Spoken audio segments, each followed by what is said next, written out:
Hi, and welcome to another edition of From the Woods Today. I'm Renee Williams, and I'm here with my co-host, Billy Thomas, and we both work at the University of Kentucky in the Department of Forestry and Natural Resources. Well, hi, Billy, how are you doing? Hey, Renee, how are you? It's a great day here in Kentucky. Yes. It has been a little rainy week, but that's Yeah, okay. Yeah, that's we need okay. We needed some. We were getting a little dry. yeah, I mean, it keeps the forest fires down, so that's a There you good go. thing. That's always a good thing. Yeah. Yeah, so we got a great show today, and we're really glad to have you all with us, whether you're joining us via Zoom or via Facebook Live. Thank you so much. You can interact with us via the chat pod in Zoom or through the comment section on Facebook Live. Today's show, Renee, I'm going to be talking about some of the options for woodland owners. I'm going to kick us off there. And then we have the ever popular tree of the week with Laurie. And Megan Mulin's going to be talking about what's that fungus. This is a fungus you've probably seen out in the woods, but you may not know what it is. So Megan's going to help us understand I'm that. pretty sure you can see it out in the woods right now. Yes. Yeah, so it's a great show. But again, thank you all for being with us. So I guess let's get started with you. All right. So I've been asked to put together a short presentation on, what's the options for woodland owners here in Kentucky. I think a lot of people don't understand what their options are, and so they're just kind of confused about the whole thing. So let's bring some light to that subject. We're going to do our best for that. So, well, thank y'all for joining us. So I want to talk a little bit about some of the options for woodland owners here in the state of Kentucky. And there are numerous ones. I'm an extension forester here in the department, and part of my job is to try to help landowners get some active management on their property. And I'll explain why we think that's important, that you're more actively involved with your woodlands. So let's talk a little bit, though, first about Kentucky's woodlands, a little background information. Believe it or not, nearly half of Kentucky is covered in forest land. Over 12 million acres of our state is covered in woods. And the thing about most of these woods is they're mostly, about 80% owned by families and individuals, many of which are farmers. And there's just a lot of individual owners out there. If you go out west in the United States, then we have a lot more public land. But here in the eastern United States, it's mostly owned by individuals and families. I mean, that's especially true here in the state of Kentucky. And these woodlands provide many benefits. There's no doubt about that. If you think about from an economic perspective, these woodlands are really the foundation of our forest industry here in the state of Kentucky that contribute over $13 billion in total economic contribution. They employ well over 50-some thousand people in total. So it's a big deal from an economic standpoint. But it's also really important from an environmental and from an ecosystem standpoint. These woodlands help clean our air, they help clean our water, they provide homes for wildlife, they provide recreational opportunities, and they give us a sense of place. And in my opinion, they're one of the things that make Kentucky really a beautiful state. So we get a lot from our woodlands. So what these private woodland owners decide to do with their property has big implications, not only on the owners, but also on society overall. But unfortunately, many times our woodlands are not thought about until some emergency arises, and then they're drawn down like it's a bank account that you can kind of just pull some money out when you need it. And we will make the argument that that's not the best approach when it comes to trying to care for your woodlands. Certainly, if you've got needs that arise, you have to take care of those, and nobody would fault you for that. But we would prefer you to be proactive and get a handle on what you're trying to do with your woodlands instead of just trying to liquidate them when the needs arise.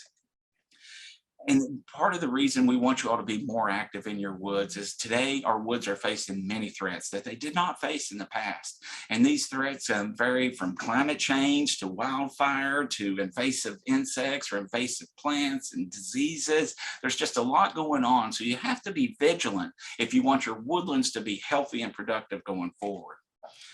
And with that said, we know that our woodlands can be more healthy and they can be more productive. Certain estimates out there by our Dr. Jeff Stringer, who is our department chair and a longtime forester here in the state of Kentucky, he estimates that our woodlands are worth about 25% of what they could be from a timber perspective. And that's really largely because we have neglected and abused those woods over the years. So we're sitting on a really kind of a resource that could be much more valuable with some proper management. So I said there's lots of options that you could do with your woodlands, and I want to kind of go over a few of those here in a minute. But the thing is, you don't have to pick just one goal. One of the great things about woodland management is you have the option to manage for a variety of things. Your woodlands, depending on their size, can provide many opportunities for engagement. And we want to talk about some of those as we go forward. One of the things that I think we need to recognize is that many of these options or goals that you might have for your woodlands can be very compatible.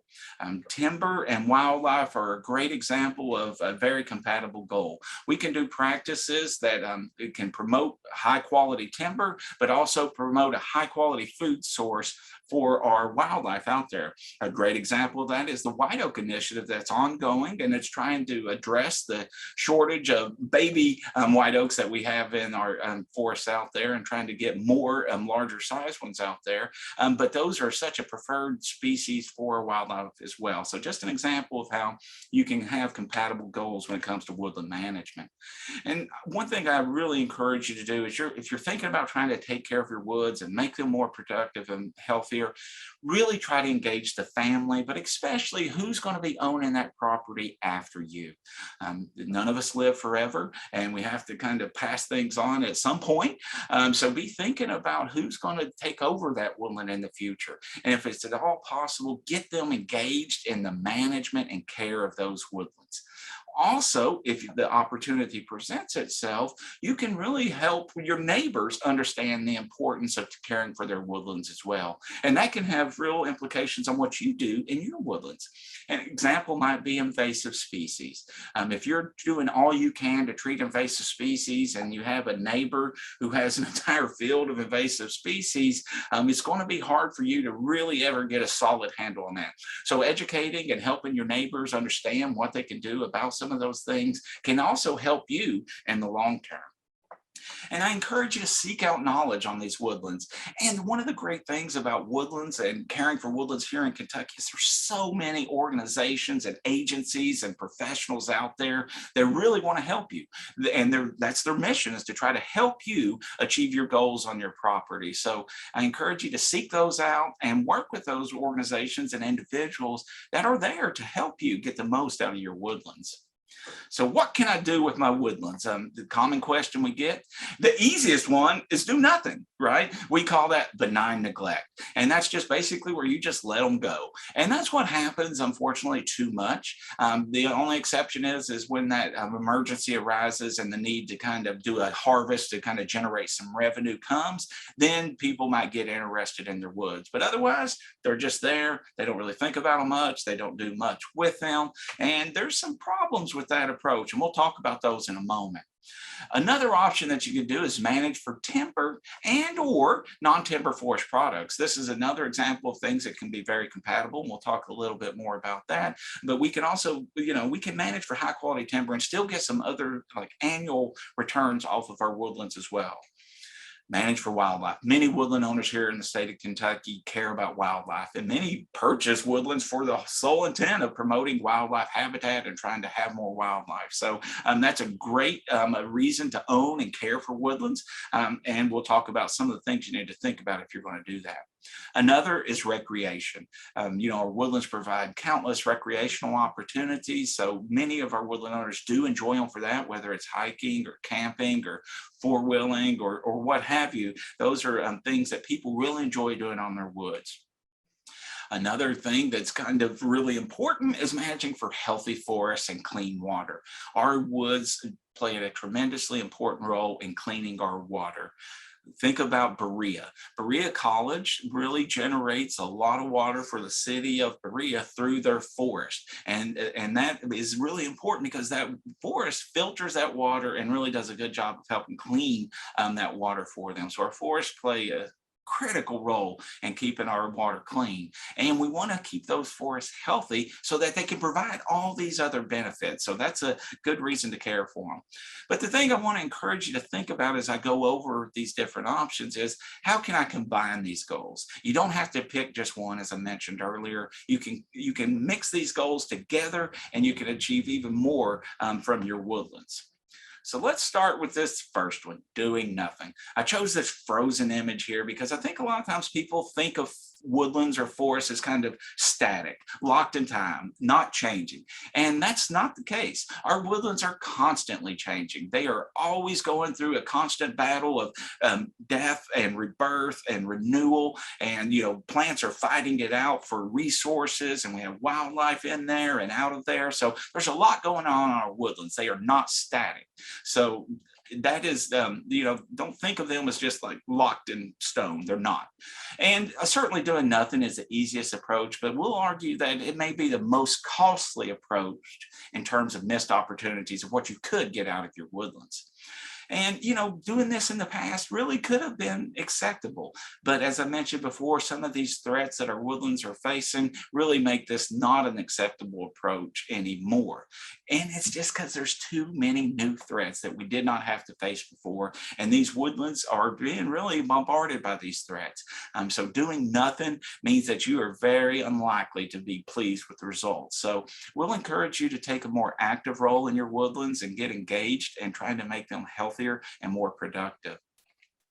So a common thing that people think about when they think about woodlands is timber and the timber resources that come off of our woodlands. And that is significant. There's no doubt about that. And also throw in there non-timber forest products. This could be craft materials. It could be shiitake mushrooms. It could be medicinal herbs or plants or a wide variety of other non-timber forest products that our forests provide.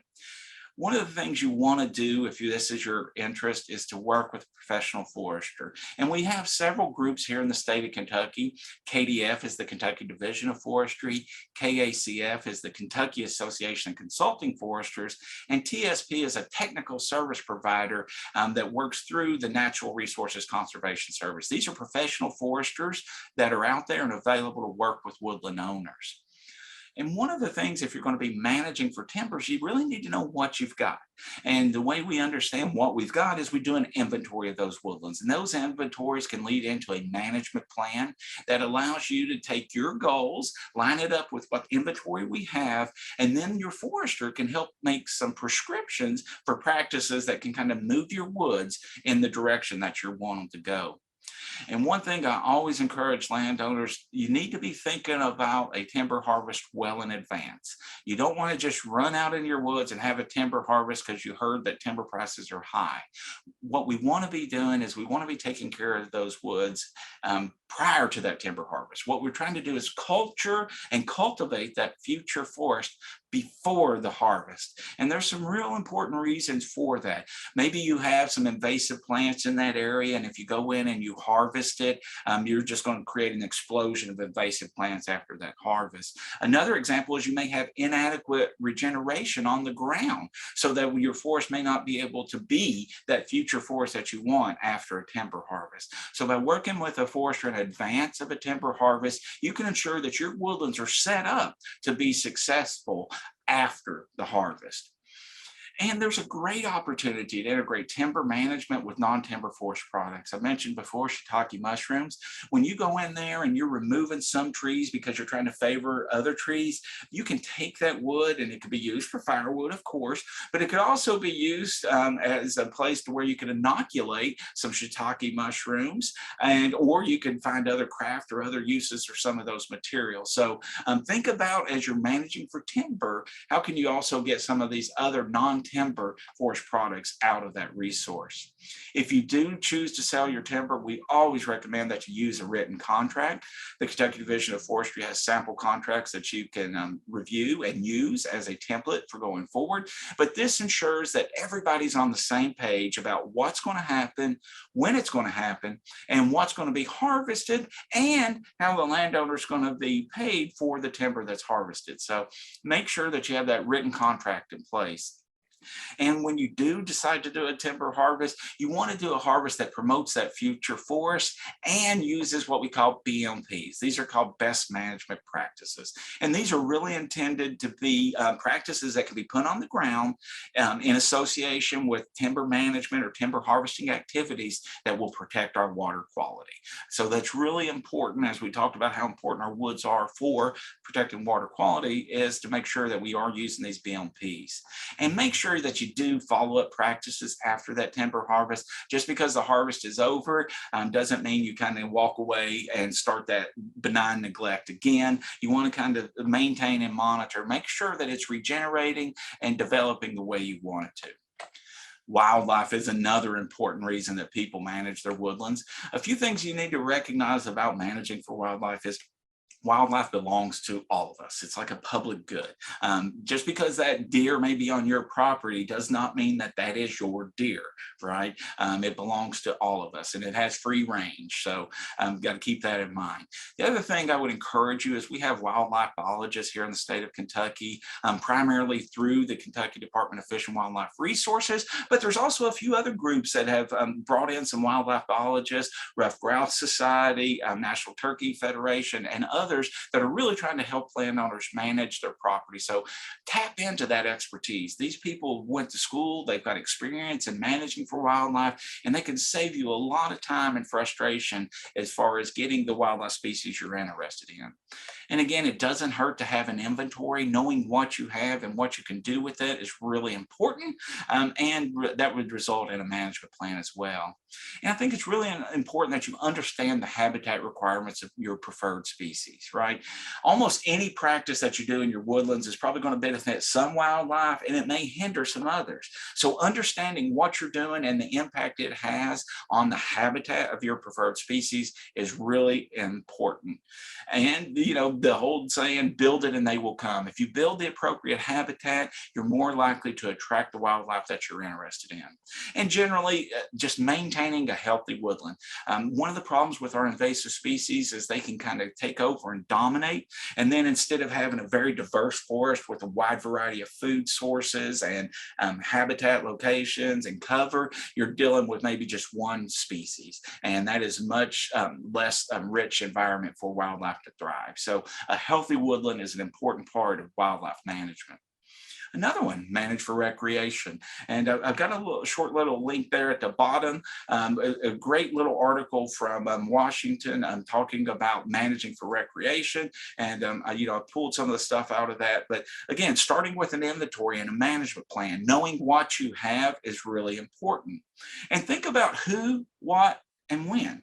Who is going to be recreating on your property? What are they going to be doing? And when will they be doing it? This will help focus your efforts and your energies on developing opportunities for recreation on your woodland that are well matched with those that will be using it. And when you're thinking about kind of put recreational opportunities on your property, you want contrasting conditions, right? It's much more enjoyable, if you will, to be able to go through a variety of different conditions as opposed to just seeing that same condition throughout your entire walk. So looking for opportunities to expose visitors and recreators on your property to different conditions will make a more enjoyable experience. Along with that, identifying special places on your property. This could be a great vista. This could be a special tree. This could be a certain area that has, maybe it's a cemetery or an old home site. Maybe it is an area where wildflowers grow really well. Whatever it is, you know, identify those special places and incorporate them into your access, right? And make sure that those are visible and accessible to enhance the recreational opportunities for you and your visitors. The other thing, you put some resting areas out there, right? Have a place where people can kind of sit down and rest their legs and contemplate and really soak in that nature that they're experiencing. And importantly, plan activities that get people out there and create those connections, right? You want to invite your friends and family over to use that, and you want to do it in a way to where they have a deeper connection with their woodlands. And hopefully that will make them ambassadors for our woodlands here in the state of Kentucky as well. Next, let's think about managing for healthy woodlands and clean water. One of the greatest things that you can do right off the bat is download and use the Healthy Woods app that came out of our shop. Dr. Ellen Crocker, our forest health specialist, been working with a big team of folks to develop this app, and you've seen us talk about it on this show before, but it's a great resource for you, and it's a great way to get a handle on the health of your forest. And the other thing I would encourage you, work with a professional forester. They're going to be able to help make recommendations on what you need to do. They can help identify issues that you may overlook, and they can sometimes connect you with financial resources to make those management practices happen. The other thing I would encourage you, keep a vigilant eye out for invasive pests and plants. You want to eradicate these things when they're small and before they establish into a much larger problem that makes it much more difficult. And using BMPs, we mentioned the importance of best management practices with water quality, and that is a really critical thing. That's one of the best things we can do to help ensure high quality water comes off of our forests and woodlands, is to use these best management practices. And I encourage you to stay current. Dr. Crocker has a Facebook page that if you're interested in forest health related issues, it's a great resource to stay current on what's happening in Kentucky's woodlands from a health standpoint. So let's wrap up with a quick little summary. Our woodlands are really important. They really are. And they do so much for us as owners and as society overall. We know that they can be better and they can be healthier and more productive if we implement some proper management. And as I mentioned, lots of folks out there to help you. I encourage you, like you're doing right now, to educate yourself and your family, if possible, on the options you have available for your woodlands. Learn how to access the technical and financial assistance that's available.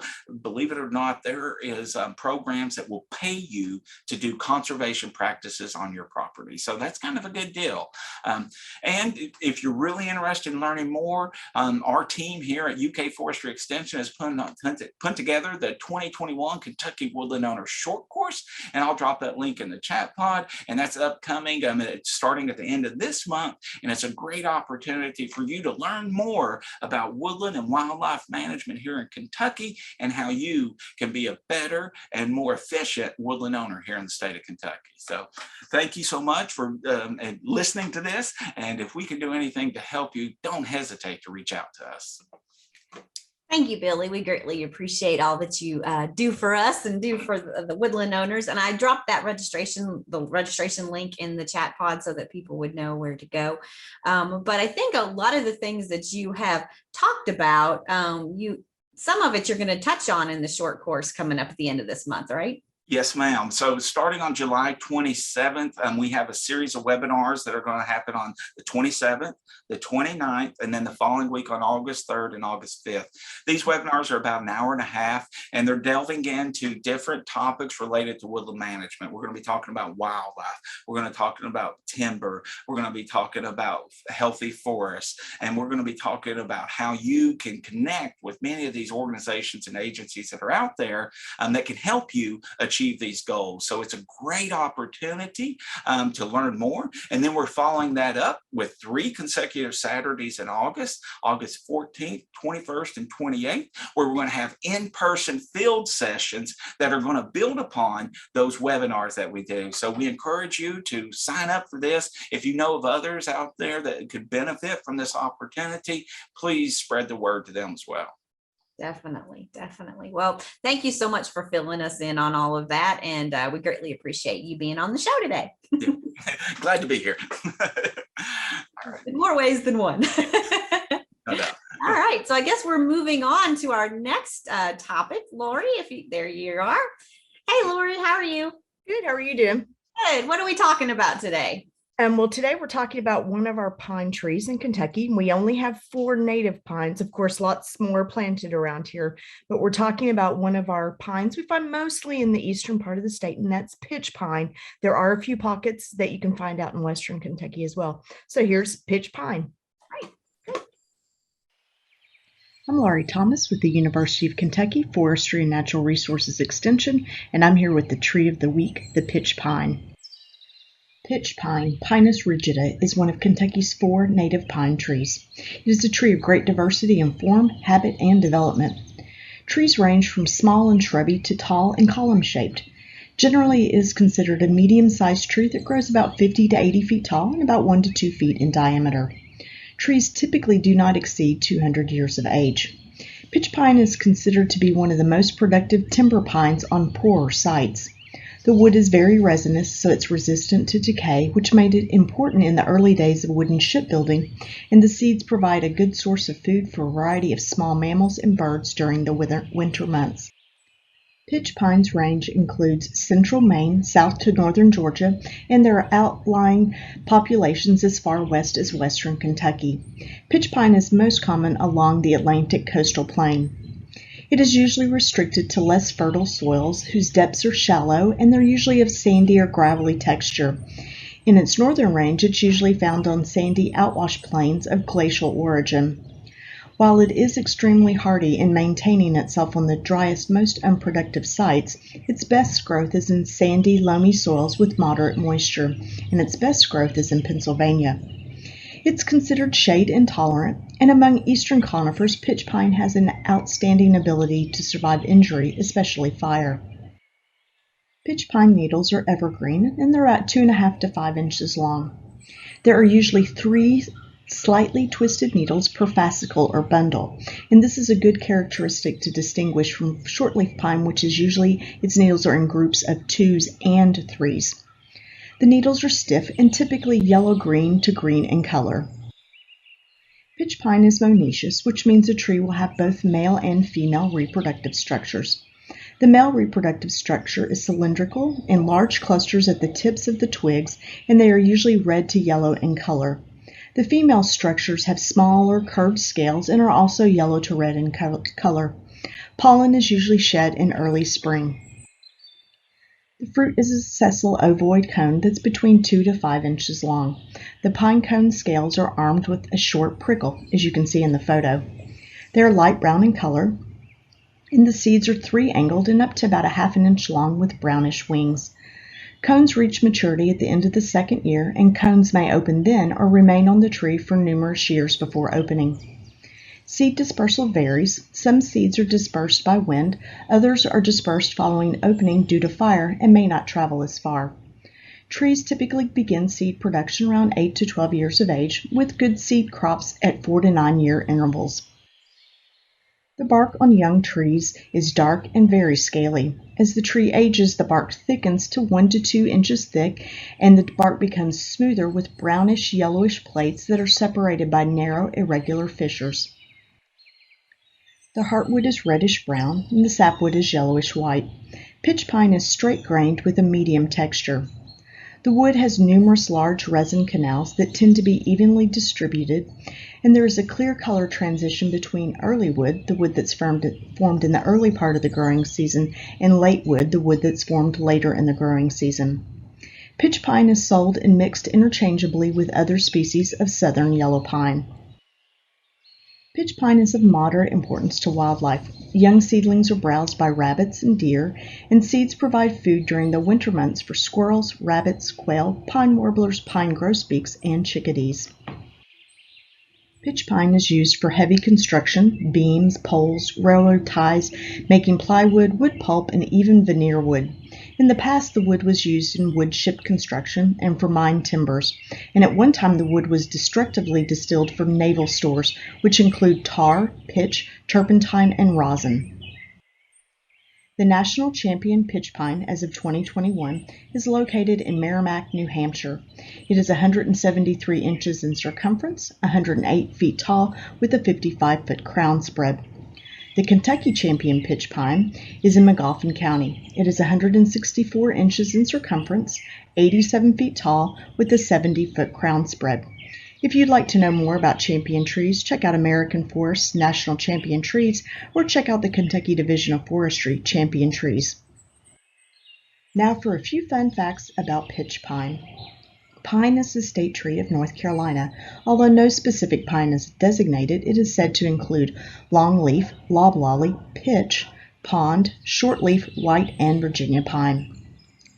North Carolina is known as the Tar Heel State, which comes from the colonial days when the state was a leading producer of naval stores.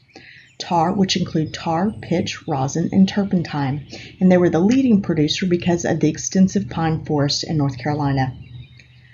The New Jersey vast pine barrens are comprised mostly of pitch pine. The scientific genus name Pinus is Latin for pine and is from the Sanskrit pitu and the Greek pittus, and the species name rigida is Greek and means rigid, referring to the leaves. I hope you get the opportunity to get out into your woodland, local park, or neighborhood this year and enjoy some of our beautiful trees, including the pitch pine. Well, thank you, Lori. We greatly appreciate you doing that. And what other types of pines are there in Kentucky? I know there's more, but Yes, sorry, I couldn't unmute. Yeah, we've got shortleaf, which is the one that you might confuse pitch pine with. So like I said in the video, to distinguish between the two, look at multiple sets of needles. Shortleaf's going to have needles in 2s and 3s, but pitch pine's needles are going to be in groups of 3s. But other than that, those trees look a lot alike. And then there's Virginia pine, which is we also call scrub pine, and it's not going to look like that. It's got 2 needles twisted and it's scrubby looking, not usually as large. And then we've got eastern white pine, which we have 5 needles with that one, and it's the very soft one that we have in all of our yards. So those are the ones that are native here. Now we do have a fair amount of loblolly pine that's been planted here in the state, and it also has needles in groups of 3s, but their needles are much longer than their pitch pines are. So yeah, so hopefully you can figure out what they are by right. Yep. Yeah.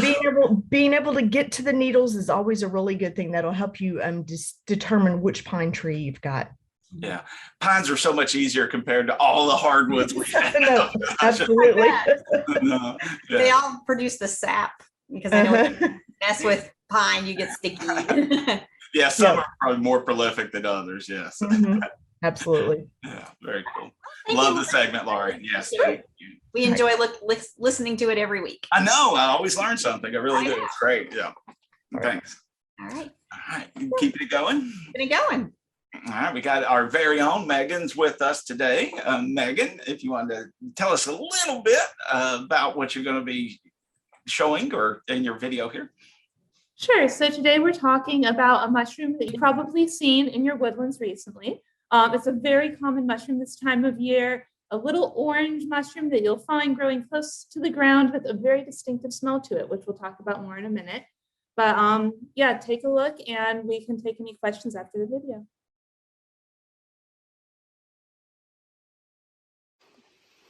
These are chanterelles. They belong to the group Chanterelles. There are several different genera within this group, but we'll just call them chanterelles for the sake of simplicity. All chanterelles are going to have a few characteristics in common. They're mycorrhizal. That's why you'll almost always find chanterelles occurring in groups. You'll very rarely find one chanterelle alone. So even if the others are hidden under the leaf litter, it's a good chance that where you find one, there are more nearby. Chanterelles almost all have either a orange or reddish orange cap. There are a couple exceptions within this group that come in different colors. They'll be lighter in color. There's one species that is very dark, almost black, but most chanterelles are going to be orange. Those chanterelles tend to grow in groups. They don't grow in clusters. And this is an important diagnostic feature to distinguish them from another species of fungus that at first glance can often look deceptively like chanterelles. Jack-o'-lantern fungi look very similar to chanterelles, but they tend to grow in true clusters, usually from a piece of rotten wood or from the decaying base of a tree. And jack-o'-lantern fungi are poisonous and should never be confused with chanterelles. So that's an important distinguishing character to keep in mind, that those chanterelles tend to grow in groups. They're not growing together in clusters. Chanterelles don't have true gills like most fungi do. They have veins instead, which can look a little bit like gills, but are not quite as distinct. So if you look at the underside, you'll see these ridged, forked veins that occur on the underside of the cap, and these are very characteristic of chanterelles. Usually these veins will fork near the edges of the cap as well, which is another helpful ID key for these fungi. Chanterelles, when you break them apart, will always be white on the inside of the mushroom, as opposed to the jack-o'-lantern fungi that we talked about, which when cut in half will be orange all the way through. Another helpful feature to distinguish these two groups from each other. Well, thank you, Megan. We greatly appreciate you doing that video for us. And, those two did look very similar. I could see why you could easily get them confused, and you definitely don't want to do that. That could be scary, yeah. They do. They look incredibly similar, and they are both growing this time of year. But as we talked about in the video, there are a few ways that you can reliably tell them apart. And something that we don't mention there, but that is fairly well documented for the more common chanterelles, not the unusual species like the black trumpets or some of the others, but the very common orange chanterelles, is that they tend to have an apricot smell to them. So if you're curious, it's not a foolproof way to tell if it's a chanterelle by any means, but you can see if maybe there's like a little bit of an apricot aroma to those mushrooms. And that's a good way to maybe key in on some chanterelles also. So do you know if someone does get them confused with the jack-o'-lantern, is that going to be deadly, or is it cause a lot of discomfort? So if you're a healthy individual, a healthy adult individual, it should not be deadly by any means, but you will definitely wish that you had not eaten them.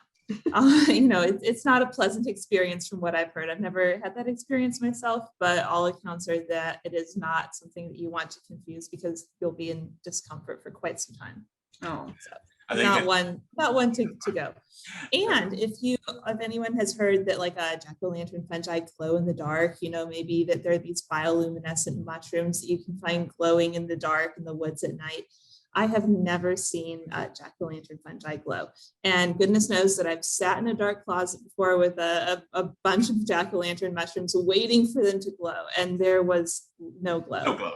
When you see those really cool pictures, those are like long exposure shots. So they do have some of this compound that allows them to bioluminesce, but it's so faint that we really can't see it unless it's like absolute darkness and with a really good exposure going on. So before you go out hunting for those nighttime jack-o'-lanterns, maybe you'll get a good view of them, but it's a little tricky.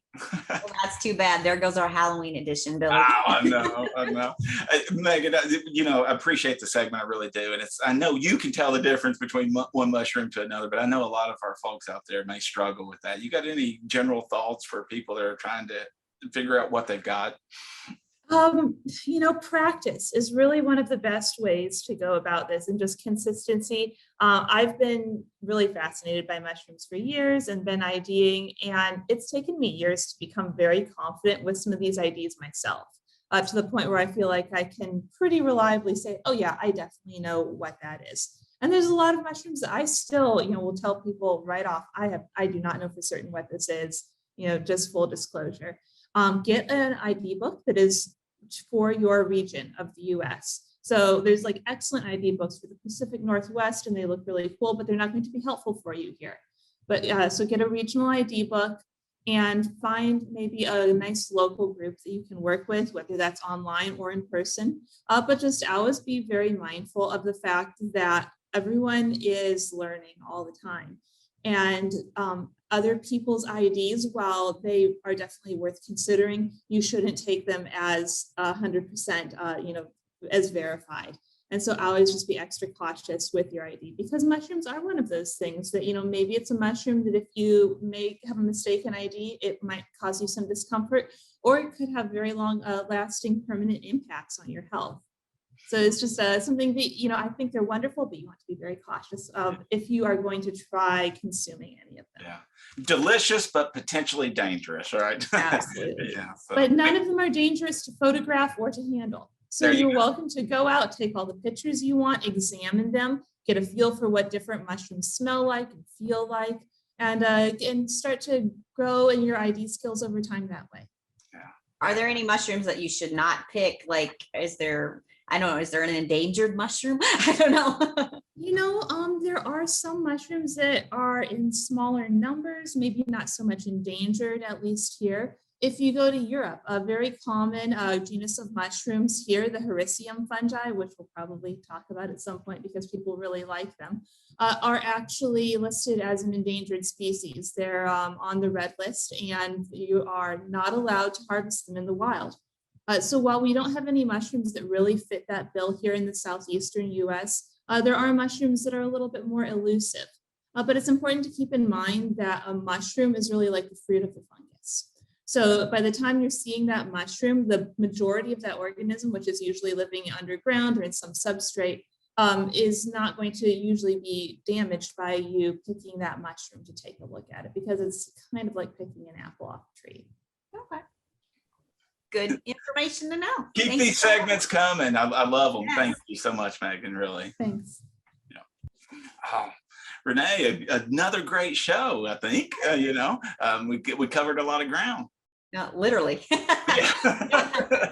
We had Megan on the ground. Yeah. Right, exactly. And one thing we need to remind people of, and we've said it before, is that the short courses are coming at the end of this month, and to make sure that you get registered for those, because you don't want to miss out on those. And this year, hopefully, we are having some in-person ones. I know. We're excited about getting to see everybody in person out in the woods. So yeah, I'll sign up for it, and get your neighbors and anybody else that would benefit from it to sign up. Exactly. All right. Well, that is all we have for you today, but we greatly appreciate you joining us every week at 11 o'clock on Wednesdays. So make sure if you miss something, or you're like, what did Megan just say about that mushroom? You can go back and look at it as fromthewoodstoday.com. All of our shows are posted there. Even our first one, and we have over 60 now. So if you could, you just want to look at that, or Billy, they can submit comments on that website as well. Yeah, we've got a little survey link there on fromthewoodstoday.com that you can submit. If you can add a picture, you can tell us what you want to talk about, or whatever. Just interact with us via that little survey. You can also comment on Facebook, and we'll try to respond to those as well. So please be engaged with us. I know I've said this before, but Dr. Matt Springer has even done an episode on something he got from one of those comments. So you just never know, and we'll use it on the show.